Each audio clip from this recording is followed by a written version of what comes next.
இன்னைக்கு நம்ம எங்கே இருக்கோம்னு பார்த்தீங்கன்னா ஆற்காடு பாலாறு. பின்னாடி பயங்கரமாக பாலாறு ஆற்றில் தண்ணி ஓடிக்கொண்டிருக்கிறது.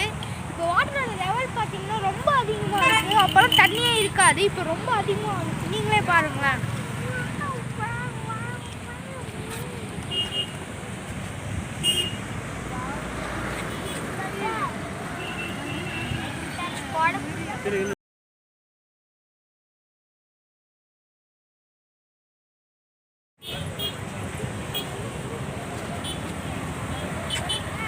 மெயினாக நம்ம இந்த கடலுக்கே போக தேவையில்ல, கடலோட சத்தம் இங்கே வந்துடுது.